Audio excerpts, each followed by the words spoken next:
오늘은 특별하게 한국경제신문 논설위원 한상춘 위원님 모시고 이야기해 보도록 하겠습니다. 반갑습니다. 네, 안녕하십니까? 네네. 2020년대 부동산 시장이 어떤 식으로 그러니까 어떤 배경으로 출발을 할까요?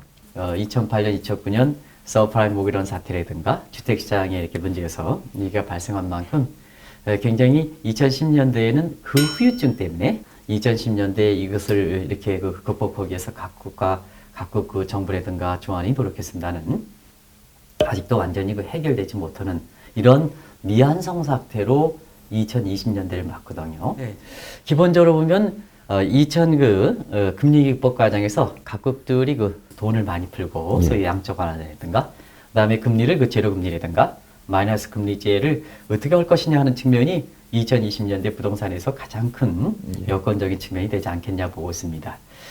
사실은 우리가 부동산 시장을 예측할 때는 인구의 구조 이런 측면에서 인구 통계학적 관점으로 이렇게 보는 시각이 대부분입니다는 지금 세계가 하나일 때는 이민 정책이라든가 뭔가에서 각국들이 부족한 사항을 글로벌 솔루션, 글로벌 해법에 의해서 이렇게 해결되는 이런 추세가 2020년대에는 더 이렇게 각광을 받을 거로 이렇게 보이기 때문에 특정 국가 인구 구조를 토대로 한 이런 부동산 시장 예측은 잘 맞지 않지 않느냐. 그런 측면에서는 2020년대 부동산 가격을 결정할 때 가장 중요한 거 뿌려놓은 돈 환수 여부, 그 다음에 낮춰놓은 금리의 환수 여부 이 문제가 가장 부동산 시장의 여건이 되지 않겠냐 보는데요. 지금은 사실 각국들이 이 트럼프라든가 아니면 아베 이런 분들이 보여주는 모습과 것처럼 일단 개성이 강한 스트롱맨들이다. 예. 그리고 또 한 가지는 법이라든가 규범을 잘 지키지 않는다. 그리고 세 번째는 사실 정치가가 아니라 정치가라는 것은 다음 세대라 국민들이 생각하는 게 아니라 폴리티션 정치꾼들이다. 그래서 다음 세대보다는 다음 선거, 그 다음에 국민과 후손 세대들보다는 자기 자신의 자리 이렇게 하기 때문에 저금리라든가 아니면 돈을 환수하기가 좀 어렵지 않느냐 하는 측면에서 많은 사람들은 인구 통계학 관점이라든가 경기적 측면이라든가 이런 게서 2020년대 부동산 시장은 상당히 좀 어려울 것이다 이렇게 보고 있습니다는 사실은 가장 중요한 돈을 환수하지 못하고 제로금리 상태, 마이너스 금리 상태를 이렇게 쉽게 올리지 못한다면 2020년대에는 경기업과 관계업이 부동산 시장은 좋은 쪽으로 전개되지 않겠냐 이렇게 보고 있거든요. 그런 점을 이렇게 함축적으로 이 책의 내용에 다른 측면과 같이 해서 결부해서 썼다 이렇게 됐습니다. 상당히 종전의 부동산 시장이 예측하는 시각 지금 많이 틀리고 있습니다는 강남의 집값이 보여주는 것과 마찬가지로 사실은 그와 같은 새로운 부동산 시장의 여건이 형성되지 않겠나 이 내용이 이 책에 포함되어 있다 이렇게 됐습니다. 진짜 2008년도 후유증이 계속해서 연속해서 진행되는 과정이 2020년에도 되풀이가 되겠네요. 그렇습니다. 네네. 2020년대 한국 부동산이 어떻게 진행이 될 거다라고 생각을 하고 계시죠? 사실은 한계 부동산의 시장에 있어서는 이렇게 결국 돈이라든가 금리적 측면에서 이렇게 철철 넘치는 이런 구조가 또 앞으로 쉽게 이렇게 해석되지 못한다면 이런 인구 통계학적 이렇게 토대로 한 이런 부동산 이쪽 같은 경우는 한계가 있지 않겠냐. 물론 전적으로 효과가 없다는 건 아니고 그래서 새로운 환경대로 토대로 해야 되지 않냐 생각합니다. 그런 관점에서 유동성이 풍족하고 금리가 낮은 상태에서 본 한국은 국토를 전부 2시간 이내에 해놨다. 그러면 사실은 강남의 그 수요 같은 경우는 수요 계층이 강남 지역에 속해 있는 사람이 아니고 전 국민들 경우에 따라서는 우리가 개방화되는 모습에 따라서는 중국의 유코라든가 이런 쪽에서 이 수요 계층이 상당히 많아지지 않겠느냐. 그리고 그런 관점에서 볼 때에는 강남 지역의 수급 불균형 문제는 규제 1번도 하는 건 수급 불균형이 더 심해지고 공급 측에서 보면 지금의 창릉이라든가 화성 지역 이런 것보다는 강남 지역에 무슨 양재 훈련장을 털린다든가 이렇게 해서 강남 지역의 공급을 좀 느린 정책을 해서 그 수요를 맞춰줘야 되거든요. 그렇지 않을 때는 사실 수급 불균형이 더 심해진다는 측면에서 여건이 자꾸 글로벌되고 그다음에 인프라가 더 확대되고 그다음에 지금 소셜 네트워크에서 강남 지역의 집값이 올라가는 걸 쌤타위로 본다 보면 지방에 이렇게 부자들도 결국은 강남 지역의 집값을 산다는 측면이거든요. 그래서 종전에 이렇게 부동산 대책이 규제 1번대 대책이 종전의 관념대로 부동산 대책을 하면 지난 3년 동안 이거 보여줬습니다는 사실 효과가 적은 측면이 있거든요.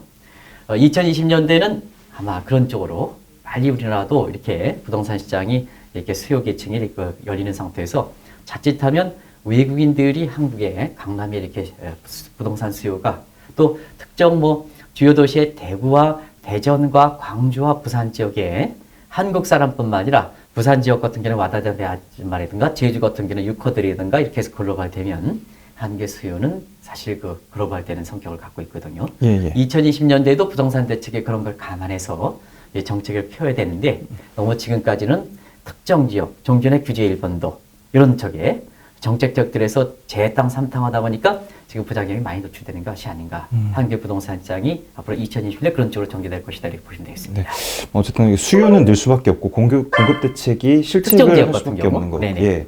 밖에 없다라고 말씀해 주셨는데 그럼 수요에서 가장 중요한 얘기가 제가 느끼기에는 유동성인 것 같아요. 그래도 네네. 근데 그 유동성 얘기를 하시면서 아까 좀 전에 뭐 세계의 유동성이 계속해서 풀릴 수밖에 없고 걷어들일 수 없다라고 말씀해 주셨는데 한국도 똑같은 상황으로 계속 가는 거죠? 그렇습니다. 왜 그러냐면 한국이 과연 현대에 있어 보면 우리가 2010년대 이렇게 비교해서 볼 때는 사실 유동성이 종전에보다는 완전히 많아졌죠. 예. 그 다음에 금리적 측면도 약 세계 평균 기준으로 보면 5분의 1 수준으로 돼 있죠. 그런 측면에서 보면 강남의 집값 문제에 대해서는 사실 종전보다 높다고 해서 이게 고평가냐 하는 측면은 우리가 달리 봐야 되지 않냐 생각합니다.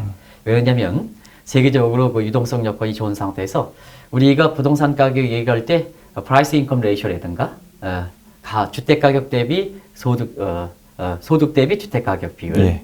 이런 것을 이렇게 볼 때는 한국의 그 이렇게 강남 지역의 집값이 사실은 런던이라든가 아니면 호주 시드니라든가 캐나다 토론토라든가 밴쿠버라든가 미국의 뉴욕이라든가 LA 지역의 이런 그 도시보다도 그렇게 높은 편은 아니거든요. 예. 높은 편은 유동성 여건이 상당히 좋아지기 때문에 그런 측면에서 보면은 정부가 과거의 집값보다 높아졌다. 여건이 변한데도 불구하고 그걸 감안하지 않는 이런 측면의 룰루익스의 정책은 사실 효과가 제한되어 있는 게 아닌가 이렇게 이제 보고 있습니다.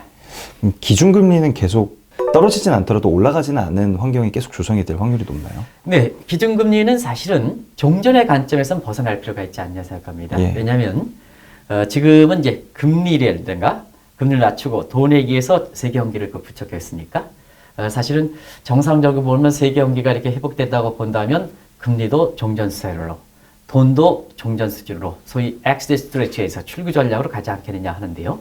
문제는 지금의 세계 경제 이렇게 보면 사실 웰스펙트 부의 효과에 의해서 되기 때문에 기업의 투자에 의한 지속 가능한 성장이 아니고 예. 부동산 가격에 의한 소득 효과에서 경기가 이렇게 올라간 측면이기 때문에 굉장히 세계 경제 성장이 실질적으로 많이 낮다는 얘기거든요. 예. 그래서 만약에 종전의 관점대로 세계 경기가 괜찮아 금리 정선제로 정상화시켜 돈을 환수해 그러면 세계 경제가 순식간에 엔티벨스펙트 역자선 효과에서 이렇게 급락할 가능성이 있다 이렇게 보이거든요. 예. 그래서 어떻게 보면 세계 경제가 상당히 질적으로 굉장히 안 좋아지면서 안 좋고 이것이 최근에 폴크만 교수라든가 이런 데에서 2차 세계대전과 비슷하다고 이렇게 비교하는 것은 바로 그런 의미에서 이해되지 않겠냐 생각합니다. 그래서 이 유동성이라든가 돈의 힘에서 올렸으니까 이 부분을 어떻게 하면 잘 간직한다는 측면에서 2020년대에는 사실 금리를 쉽게 올리지는 어렵지 않겠느냐. 올린다 하더라도 정상화시키는 어렵지 않겠느냐. 예. 돈도 기본적으로 그것이 실물 경제에 녹아 있으니까 예. 종전의 생각대로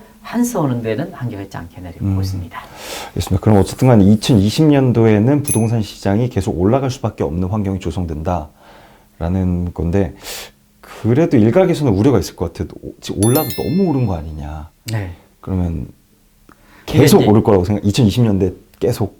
우리가 먼저 오른다는 개념에서 예. 사실 부동산 가격이 올라있죠. 예. 왜냐하면 뭐든지 오르니까 성장률도 올라가고 예. 오르니까 단순히 절대 가격이 오르는 거를 가지고 불안하게 생각하면 안 된다. 이렇게 보시면 되겠습니다. 네. 그래서 뭐든지 이렇게 사회가 발전되는 게 오르는 거 아니겠습니까? 결국은. 예. 그러면 그 오르는 수준에 비해서 이것이 더 과도하게 오르느냐 안 오르느냐 이렇게 판단해야 되거든요. 예. 근데 이제 부동산 가격이 단순히 어느 지역의 집값이 올랐다, 거품이다, 너무하다 이런 시각으로 가면 안 된다. 안 된다. 지금 세계 경제 환경이 완전히 바뀌기 때문에 그런 측면을 좀 이렇게 이해할 필요가 있다는 것을 말씀드리겠습니다. 그래야지 아마 사회와 균형적인 측면에서 부동산 가격을 바라보는 시각. 지금은 오르면 무조건 문제가 된다 하는 이런 시각. 눌려야지 안정화된다. 이런 시각은 아니다. 소득 성장률 올라가고 사회 전반적으로 레이시오업해서 부동산 가격이 과도하게 뛰지 않으면 그걸 안정으로 봐야 된다. 근데 한국 사회 부동산 시장의 모습은 휴지하고 떨어져야 안정으로 본다. 이게 기본적으로 잘못된 거다라는 걸 말씀드리겠습니다. 네, 그럼 지금까지 그 2020년대 세계 경제 환경과 그리고 그로부터 도출될 수밖에 없는 부동산 시장에 대해서 한상춘 논설위원 모시고 이야기 나눠봤습니다. 감사합니다. 네, 고맙습니다.